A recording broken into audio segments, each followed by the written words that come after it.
I was here. This is the same place.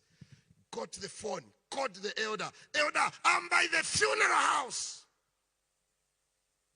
And the elder tells me, Pastor, sorry, we did not mention to you later that when we called the daughter who lives in Kansensh, the children said in Bemba, and I quote,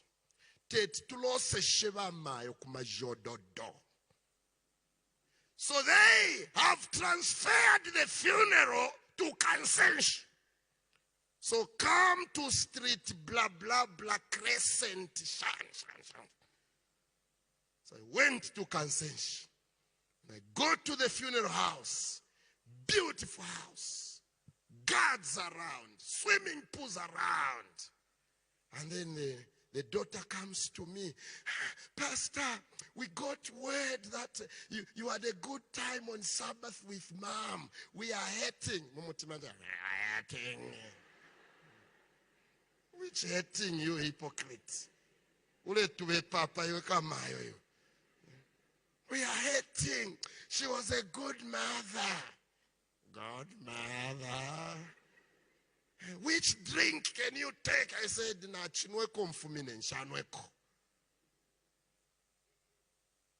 it was a beautiful, big funeral, Elder Okello. It was big funeral. And people in the compound said, no, the service will be done in this compound. So I went, I was the preacher man. And just the coffin. Hey. And I went to ask the driver for St. Anne. I'm there. So then he says it's above 30,000 caskets.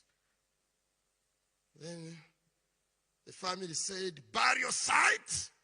There are about 4 burial sites in Indora. There is Kawama Cemetery. There is Kantolomba Cemetery. There is Mitengo Cemetery. And there is Kansenshi right there at Hillcrest.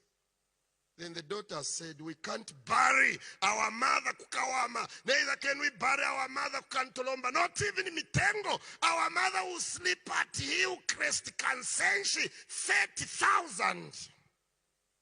We chilled. There was food. There was shetology. There was anything. It was buffet. You eat what you wanted. We buried. And after burial, I met the daughters and their husbands. And I narrated what I have shared with you. And I reminded them, had you spent everything you have spent in her death, your mother wouldn't have died by now. Thank you for burying your mother in a dignified manner. But sorry, your giving is late. Had it come earlier, your mother would have appreciated. Yes, you have buried her. You have contributed. But let me tell you, he is not the God of the dead. He is the God of the living. Dear friends, this morning, Nicodemus pops up when he hears Jesus is dead. When Jesus was alive, Nicodemus was hiding. He could not come out in the open and say, Jesus, here is my money. I want you to buy a new donkey so that as you walk from Jerusalem to Jericho, you ride on the donkey. He could not come out in the open and defend Jesus whenever Jesus was being attacked in some councils. He was hiding, but he comes out when Jesus is dead. Mary Magdalene came out when Jesus was alive. Wise men from the east came out when Jesus was alive. Simon came out when Jesus was alive.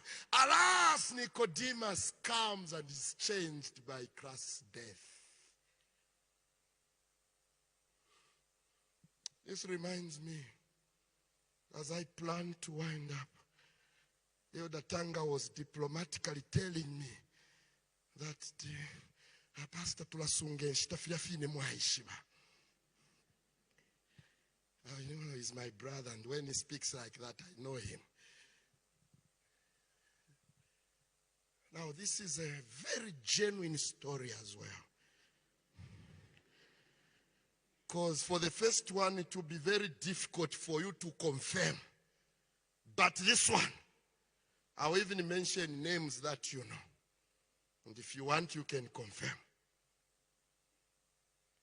This church here where we are, Elder Hamanenga, once upon a time, it was pastored by one of our late pastors, a veteran minister, Pastor Norman Kasuba.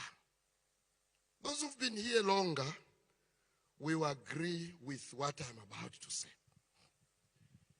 Pastor Kasuba several times could mention, especially to us who are working with him in youth ministries, in his glasses. He was once a church pastor here. He used to say, when I die, ngatamulefwa okumpela eluba muika bikapo paluputa luandi iluba kumpele londi no mweo. We used to say those words many times. And members say ushilumbule mfwa nimukamwenso. One day Pastor Kasuba died. I remember, I think it was in 2019. Yes, the funeral was here. Died when he was a pastor right at this church. The funeral was at the Copperbelt University in the Mount Purpose facility there. Remember, we went to the burial site at Nkana East Cemetery there. I remember the ministerial secretary for the conference was Pastor Mulongo. Then at the graveyard, Pastor Mulongo tells me, you will coordinate the funeral. You'll be the program manager at the graveyard. And it was time for burial. Then the widow, Shepherdess Kaswa, slightly before we could wind up the burial service, she tells her friend, Shepherdess Kambanj, can you call Pastor Chipulu, please, for me? So I wait right in the tent where the widow was seated. Then she tells me, her pastor, balet abayashi, bali kene, nimbona kuri abeshire na maluba. He said, let no one put a wreath on his grave. So please, can you announce that there will be no wreath, putting of wreaths on the grave? Then I actually agreed with that. Even me, I heard Pastor Kasuba several times. Then I went to the microphone. Special announcement. There will be no Amaluba. Then there was this guy from Kalulush. Then he looks at me. Then he comes to me. Ndebi kapo na chinkali pasana eva mbatishe twafumine na bokutali ndebi kapo anje mudala ngawa abapelelo bali no mweo. He said it himself. No, me, I'll put it there. He loved me so much. How do you want to love the dead when he was alive? You never loved him. My dear friends, Nicodemus appears in death. While the gesture of giving was good, but it came a little bit late, and it came earlier, Jesus would have commended Nicodemus. There are many of us today